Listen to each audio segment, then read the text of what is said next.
Bueno, mis amados, en este día, y también quiero decirles, estamos con un enfoque y que tiene que ver y está conectado al día miércoles, el estudio bíblico, ¿verdad? Hemos venido y creo que el versículo lema es Romanos capítulo 12, versículo 2, que habla acerca de la transformación de la mente. Quiero decirle algo, cuando venimos a Cristo somos vivificados. Dice en Efesios y en Colosenses que estábamos muertos en delitos y pecados y Dios nos dio vida. Pero venimos vivificados, pero no venimos renovados. Y por eso después Romano nos habla de la renovación de nuestra mente, de nuestro entendimiento. Y creo que ese es el proceso que nos lleva a una madurez de carácter, a un crecimiento en fe. Y creo que todos hemos pasado por la experiencia. Vinimos de Cristo, recibimos hoy, sentimos un gozo, una alegría, una bendición, pero al otro día todavía tenemos algunos patrones de conducta, algunas palabras que usamos durante 20 años y recién tenemos un día nomás de haber nacido de nuevo y se nos escapa por ahí ciertos detalles, decimos algo muy rápido y todo es un proceso. Cuando aplicamos la palabra y permitimos la renovación de nuestro entendimiento a través del Espíritu Santo, entonces llegamos a ser los hijos de Dios que Él quiera que seamos. Somos maduros, somos, ¿verdad?, eficaces, somos transparentes, nuestro testimonio cambia. Hoy en el día se reconoce que aún muchos grandes ministerios no han podido llegar y algunos han desaparecido porque el carácter no fue formado como se debería. Amado, hay lindas promesas de parte de Dios, ministerios proféticos, apostólicos, evangelísticos, para pastores y maestros, y siempre los digo, pero ¿qué sucede si levantamos estos ministerios sin ningún fundamento en cuanto a carácter? Va a ser bastante emocional y muchas cosas, pero después, por eso usted ha visto que algunos terminan comerciando con los dones que Dios le dio. Y entonces yo voy a tal sitio y esto, pero ¿cuánto me van a dar? Porque eso ya se ha visto. Y no es necesario hablar de esas cosas ahora. Pero yo creo cuán importante es tener hijos de Dios que cuando digan sí, vuestro sí sea sí. Que digan con toda seguridad, yo soy una nueva criatura. Ya no soy la vieja criatura que se enojaba, que decía, en Chile decimos garabato, yo soy chileno, esa era mi forma ya no, él ha cambiado el vocabulario, él ha cambiado la forma de pensar, él ha cambiado nuestra conducta. La gente que nos ve dice, wow, oye, pero no te reconozco, eres otra persona, y le damos gloria y honra al Señor porque hemos entrado en una renovación de nuestra mente. Y de eso se trata. Y por supuesto, en el día viernes estamos enfocados en la sanidad interior, orando para ser verdaderamente libres. Hay veces uno por año lleva amarguras, resentimientos, recuerdos que no le sirven para nada, pero estamos creyendo en esa renovación de la mente y en ese tiempo de oración para ser completamente libres, como dice Juan 8:36. Yo creo que vamos a hacer la diferencia. El otro punto que estamos enfocados en la oración es el desarrollo del fruto del Espíritu Santo en los creyentes, porque hemos sido llamados a dar frutos y frutos dignos de arrepentimiento. Y el tercer enfoque que tenemos los días viernes en oración es la llenura del Espíritu Santo en la iglesia, porque estamos en los tiempos, en los postreros días, dice el libro de los Hechos, que hoy se lo vamos a leer y vamos a hablar un poquito de eso. Derramaré de mi espíritu sobre toda carne, y sobre toda carne es toda donde estamos incluidos cada uno de nosotros. Ese derramamiento del Espíritu Santo no es simplemente para algunas personas, para los que tienen más tiempo en el Evangelio, para los que a lo mejor estudiaron en una institución teológica. es para toda carne, para todo nacido de nuevo. Y gracias, ahí está el enfoque, sanidad interior para ser verdaderamente libres. Juan 8, 36, 36. El desarrollo del fruto del Espíritu Santo en los creyentes. Vamos a dar frutos y buenos frutos para la gloria de Dios, conforme Gálatas 5, 22 y 23. Y la llenura del Espíritu Santo en la iglesia y el desarrollo de sus dones. En 1 Corintios 12, 27 y 28 nos habla de todo esto. Así que eso es lo que estamos tomando esa dirección, y yo estoy seguro que cada uno de nosotros vamos a ser edificados. Yo creo que esto es un poco intencional, diría así, ¿verdad? Que lo hacemos porque creo que en estos últimos tiempos se necesita una iglesia que sepa en quién ha creído, una iglesia que vive lo que dice las escrituras, que puedan ver lo que dice Dios que somos nosotros, el real sacerdocio, la nación santa, el pueblo adquirido por Dios para predicar, para enseñar y para comunicar sus verdades. Tenemos, amado, hoy más que nunca tenemos un extraordinario y supremo llamamiento. Y yo quiero ir un poquito a la historia, ¿verdad? Acerca cómo Dios empezó a restaurar muchas verdades. Y creo que en este último tiempo, Dios está en la restauración del mover del Espíritu Santo en la iglesia, en la vida de los creyentes. Y la historia va así, por supuesto, después del día de Pentecostés, que nosotros hablamos en algún momento, que vino el Espíritu Santo como un viento recio. Habían estado orando durante 40 días, estaban en el aposento alto, y en ese día de fiesta judía fue cuando el Espíritu Santo vino y visitó a los creyentes. Y fue algo sorprendente. Todos opinaban, no sabían lo que pasaban. Los carnales opinaban de una forma, no entendían. Se produce en un sinnúmero de ocasiones. La mente natural no entiende las cosas espirituales. Le llaman locura. Y más de una ocasión nos han de haber llamado locos a nosotros. Porque recuerdo en una ocasión despidieron a todo el mundo del trabajo, unos lloraban, otros atribulados y otros contentos. Gracias a Dios, se cierra una puerta, Dios abre otra. Y este tipo que es loco, ¿qué le pasa? No está viendo que lo están echando del trabajo y que no hay trabajo ahora. Pero los que confiamos en el Señor somos como el monte de Sión que no se mueve, sino que permanecemos en él.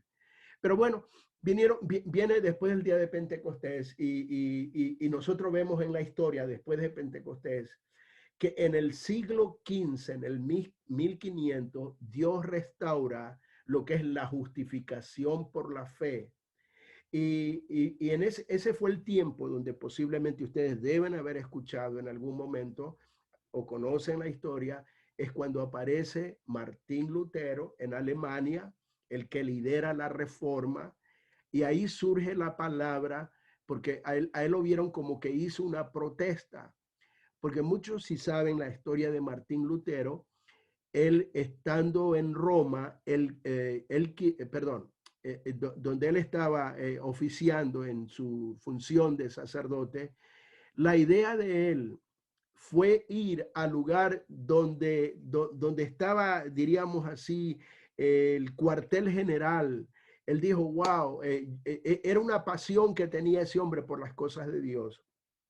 Pero cuando él llega, él ve las corrupciones más tremendas, y fue ahí este hombre que clava 92 tesis en la catedral de Wittenberg, y donde él pone los puntos. Y lo que más él hablaba era el justo por la fe vivirá.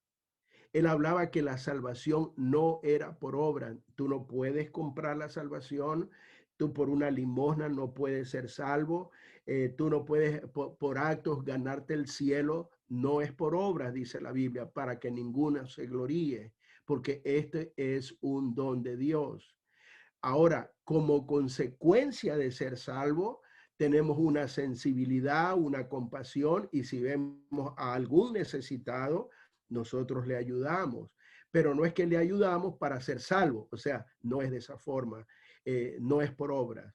Entonces, viene Martín Lutero y en Alemania clava las tesis. En esos tiempos también se levanta el famoso Knox en Escocia, y son ellos los que lideran esa parte de la justificación por la fe. Era por la fe, no por obra, porque te golpees la espalda, porque camines de rodillas 3 kilómetros y te haga sangre.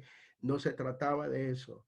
Y se trata, o no se trata de eso, sino verdaderamente una actitud de fe en Jesucristo, que murió en la cruz del Calvario para resolver el problema del pecado. Y como dice las Escrituras, el que creyere, ¿verdad?, será salvo, y el que no creyere será condenado. Y en Juan 3:16 dice claramente, porque de tal manera amó Dios al mundo, que dio a su Hijo unigénito, para que todo aquel que en él crea, no dice porque pague, porque se golpee las espaldas, porque se haga sangre en las rodillas, no. Todo aquel que en él crea no se pierda, mas tenga la vida eterna. Fueron verdades que necesitaron ser restauradas. En el siglo XVI hubo otro movimiento de restauración, y en ese 1600 surgieron dos hombres que se los conocen en la historia eclesiástica. El uno fue Jorge Fox o George Fox, y hubo un movimiento que le llamaron los cuaqueros, le llamaban, que viene del inglés los Quaker. Era gente que bajo esa visitación sobrenatural del Espíritu Santo, mire, ellos temblaban, y entonces usted sabe, la gente de burla y todo eso, los tembladores serían otra palabra en una mejor traducción. Y fueron gente que Dios los usó tremendamente, poderosamente. En el 1700 Dios restaura el evangelio masivo, y el Señor usa a George Whitefield y a Juan Wesley en Inglaterra, y empiezan las cruzadas, y empiezan la gente a llegar por cientos, por miles, y un movimiento extraordinario. En el 1800 Dios restaura el movimiento misionero, y empiezan con Hudson Taylor, quien va a la China, que eso olvídese, nadie iba. David Livingstone, incluso, que murió en el África, un hombre apasionado, y terminó allí. Guillermo Carey en la India.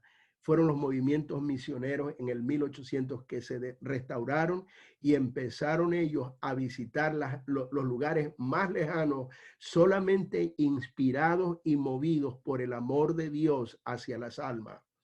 En el 1900 ocurre algo interesante, y justamente fue en el 1906 que en la calle Azusa surge un mover del Espíritu Santo, que unos años más tarde hacen unas estadísticas y se dan cuenta de que 50 millones de almas habían venido al conocimiento de la verdad. Y fíjese, quien inicia ese movimiento y tuvo mucho que ver fue un moreno africano, y que en esos días o en esos tiempos fue lo más terrible del racismo, lo más fuerte. Era el tipo que cuando quiso aprender de la palabra en una institución donde había blanco, él no podía estar en el mismo salón de clase. Él fuera del salón es que él podía escuchar las clases. Imagínense, así estaba de terrible.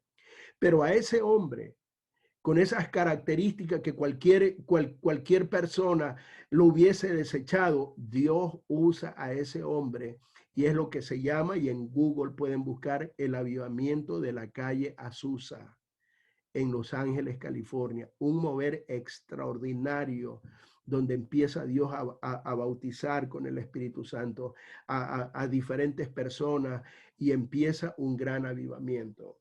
Pero estamos en el momento actual, y quiero ir al libro de los Hechos, donde nos habla las Escrituras, y creo que este ya es un pasaje que lo hemos considerado en otras ocasiones, pero en el libro de los Hechos, en el capítulo 2 y versículo 17, dice las Escrituras: y en los postreros días, dice Dios, derramaré de mi espíritu sobre toda carne, Por supuesto, está hablando de sus hijos, está hablando de sus escogidos, está hablando de su pueblo. Pero él promete: derramaré de mi espíritu sobre toda carne, y vuestros hijos y vuestras hijas profetizarán, vuestros jóvenes verán visiones, y vuestros ancianos soñarán sueños. Y de cierto, sobre mis hijos y sobre mis siervos y sobre mis siervas, en aquellos días derramaré de mi espíritu y profetizarán. Gloria al nombre del Señor. Es decir, en los postreros días, en los tiempos finales, ya casi en la conclusión de todas las cosas, hay una gran promesa para la iglesia. Y cada uno de nosotros estamos posicionándonos para recibir esa promesa y poder actuar en esa promesa. Amados, tengo que decirle esto, porque los próximos días que vienen no van a ser la figura famosa. El evangelista tal, el de aquí, el de allá, va a ser a través del cuerpo de Jesucristo, que es la iglesia y que somos cada uno de nosotros. Dios nos está llevando por diferentes procesos donde estamos aprendiendo en nivel personal que Dios sana, que Dios liberta, que Dios restaura, que Dios hace nueva todas las cosas, que Dios provee. Y amado, y yo me quedo maravillado de todos los testimonios que uno va por un sitio, por otro, y escucha de lo que Dios está haciendo en medio de su pueblo. El propósito es de que tú y yo vivamos una experiencia, porque hay mucha gente que está viviendo en tinieblas, en desesperación, en angustia, que siente que no tiene salida, que no sabe qué hacer. Y cada uno de nosotros necesitamos estar preparados, necesitamos estar llenos del Espíritu Santo para traer una palabra de fe, de esperanza, de autoridad, que le va a cambiar el destino, le va a cambiar la vida a una persona. No hay que esperar por otros. Después que el Espíritu Santo llena nuestras vidas, nos capacita para ello.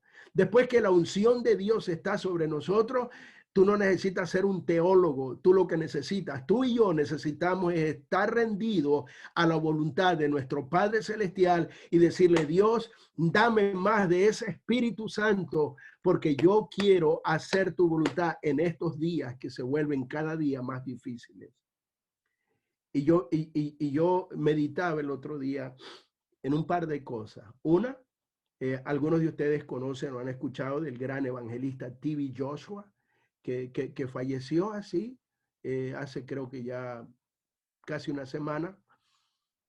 Todo bien, predicó su último sermón, se reunió con sus líderes, no entendieron, ¿verdad?, en los términos que él hablaba, y él dijo: después de que yo predique, I am going home, me voy a casa, me voy a casa. Por supuesto, ellos asumieron que se iba a su casa, y qué bonito, bueno, terminó. Dicen, la esposa testifica, porque se han levantado muchos comentarios, un hombre muy, muy conocido, y bueno, milagros, prodigios, señales, tremendo. Entonces, que estaba enfermo, que si qué le pasó, que si el COVID, que si esto y que si lo otro. No, él salió, dice, y sintió de ir a una pequeña capilla que él tiene a orar. Y eran 3 horas. La esposa ya sabía que después de sus actividades él volvía a casa, pero no volvía. Y entonces ella lo que hizo fue ir a la capilla. Y cuando fue a la capilla, lo encontró en una posición como orando, pero que ya no estaba aquí, había partido para el cielo. Y por supuesto, muchos se sorprendieron.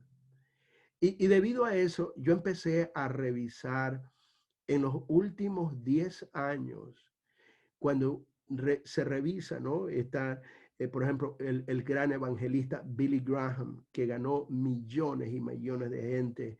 Está Miles Monroe, un tremendo hombre. Está R.W. Schambach. Está también el gran de nuestra gente hispana, Gigi Ávila. Está, bueno, y cuando vi la lista, como 12 o 14, David Wilkerson, que fue un tremendo profeta de Dios, King Clement, que fue otro extraordinario, el que le profetizó que Trump iba a ser el presidente aún antes de que sea, y ha dado un sinnúmero de profecías increíbles, extraordinarias. Pero toda esta gente ha pasado. Y algunos piensan y dicen, bueno, ¿qué es que está sucediendo? Y en eso que yo meditaba, como que algo me ilumina, y lo que Dios quiere que su iglesia, que cada uno de nosotros entendamos, son instrumentos en las manos del Señor, y gloria a Dios por ellos. Pero hoy Dios quiere que nosotros nos fijemos en Él, y que no, quizás hay veces se nos pasa la mano y queremos hasta endiosar a este hombre, que Dios lo use en milagros, prodigios y señales, y se nos pasa por alto que en la restauración de estos últimos días, Dios promete sobre su iglesia, Dios promete sobre cada uno de nosotros derramar de su Espíritu Santo sobre cada uno. No hay acepción de persona, esto es para cada uno de nosotros. Pero hay veces, ¿verdad? Porque a todos nos ha pasado en cierto tiempo, como dice, uy, ahí hay una persona enferma, me daría ganas de orar, pero hoy no, yo no, que a lo mejor vayan a una iglesia, busquen algo. Amado, Dios está capacitándonos a cada uno de nosotros. La oración de fe, dice, sanará al enfermo. Fe, la disposición tuya, el reconocer que es Dios. Yo soy el instrumento, el que hace el milagro es Dios. Yo no tengo nada que ver, es Dios. Amado, verás a tu alrededor, verás en tu entorno cosas que nunca antes has visto. Y me llevó el Señor al capítulo 3 de Jonás. Y bastante interesante lo que sucede con Jonás, pero específicamente en el capítulo 3. Usted sabe todo el proceso de Jonás, el hombre desobediente, que Dios le manda a decir a Nínive que juicio venía, porque Nínive era una ciudad envuelta en pecado, pero terrible, terrible, terrible. Y parece que Nínive se confunde cuando Dios le da una asignación, y estoy seguro, porque a lo mejor yo a lo mejor hubiera cometido el mismo error. Una ciudad tan pecaminosa que yo vaya a llevar, no, hasta me apedrean, me matan. Esa gente está tan perdida que para qué ir a perder el tiempo. Y usted ve que Jonás agarra en una dirección diferente.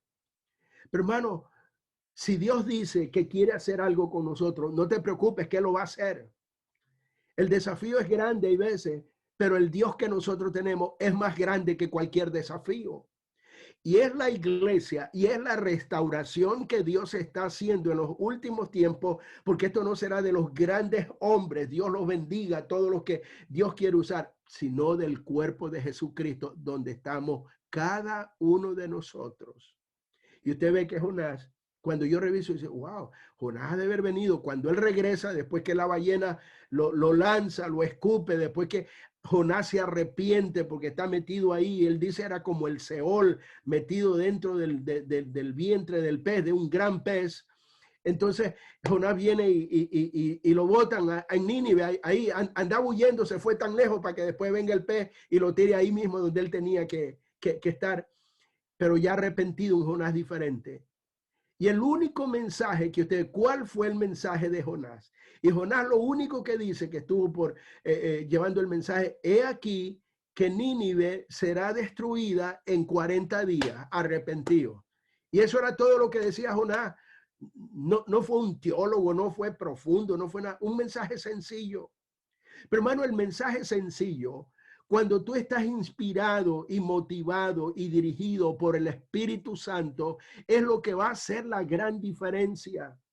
Ese mensaje, así sencillito, de este hombre que a cualquiera dice, oye, pero ese Jonás sí que era desobediente. Y hay veces la gente se enfoca más en la desobediencia de Jonás que en la misericordia de parte de Dios. Porque Dios no está interesado en rechazar, en excluir. Dios está interesado en integrarte y que tú seas parte de los planes que Dios tiene en estos últimos tiempos, porque dice las Escrituras que Él depositó sus tesoros en vasos de barro en cada uno de nosotros, y se refiere a sus grandezas, a su evangelio glorioso, a su evangelio poderoso. Y usted ve que Jonás, el rey, escucha del tremendo mensaje y lo convence.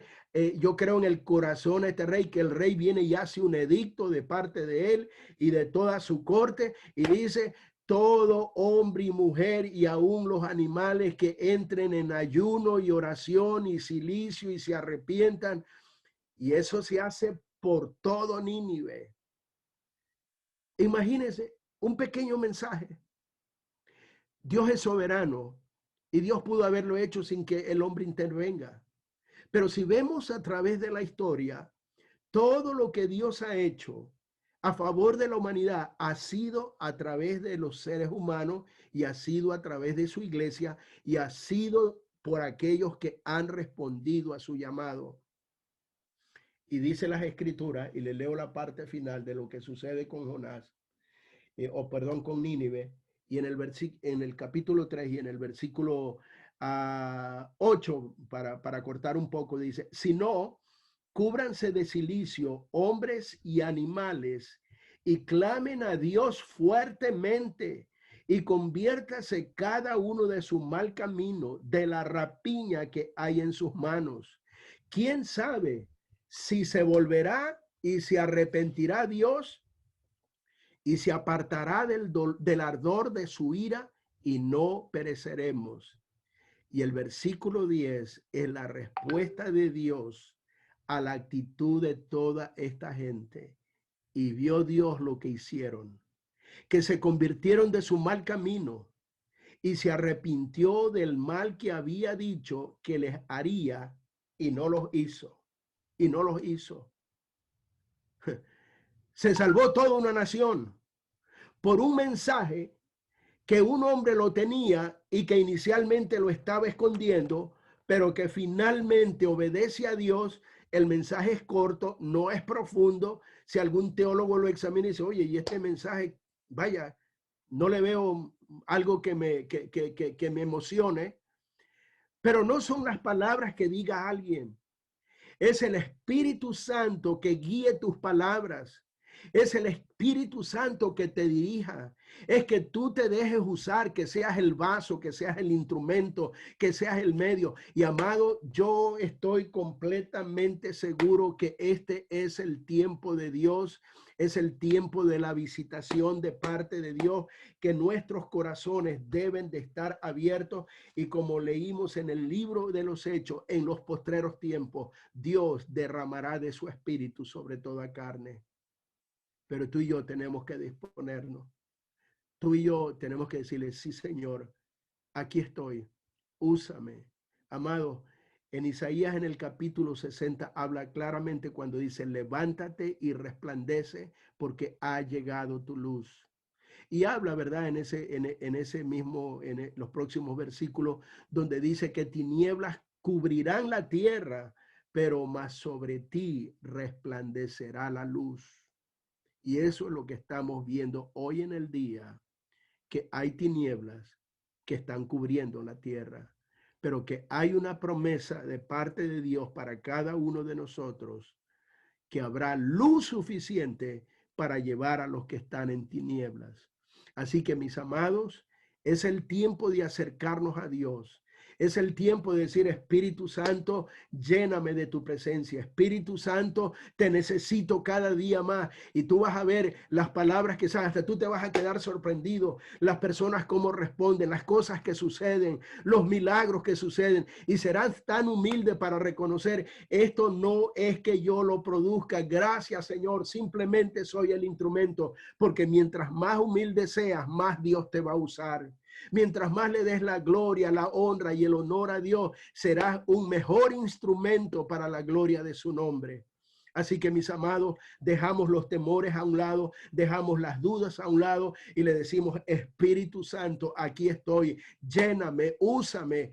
Hay mucha gente con dolor, hay mucha gente en confusión, hay mucha gente en necesidad, pero no podremos dar lo que no tenemos. Y si somos llenos del Espíritu Santo, tendremos para dar muchísimo porque estamos llenos de su presencia. Una palabra con esa dirección del Espíritu Santo, un consejo donde el Espíritu Santo te dirija, tú vas a ver el efecto que produce. No necesitas ser un teólogo, no necesitas ser un graduado en en un máster en divinidades, no necesitas de eso. No lo he hecho, no lo desprecio, no lo he hecho un nada. Gloria a Dios por todo el que puede estudiar, informarse y de todo, gloria a Dios. Pero hay cosas más grandes que esa, y es el Espíritu Santo de Dios en nuestras vidas. Así que, mis amados, esa va a ser nuestra dirección en los próximos meses.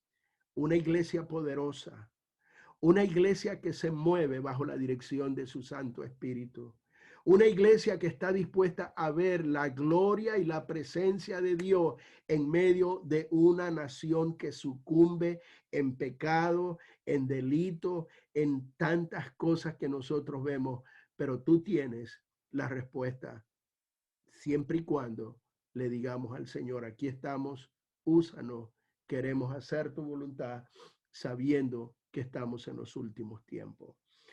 Amado Dios, te damos gracias en esta tarde. Y ciertamente, Dios, vemos que hay tinieblas, hay tantas cosas alrededor nuestro. Pero Padre, como dice tu palabra, aunque estamos en este mundo, no somos de este mundo. Nosotros estamos en la dimensión donde tú gobiernas, eres el gobierno sobre nosotros. Y Padre, te pedimos con todo nuestro corazón que el Espíritu Santo, Dios mío, llene cada una de nuestras vidas. Que el Espíritu Santo, Dios mío, invada todo nuestro ser, Dios mío. Padre, te pido por cada hombre y mujer de Dios, cada uno de mis hermanos y hermanas, Dios mío, que podamos en todo momento y en todo tiempo vivir llenos de tu presencia. Padre, que nos dispongamos.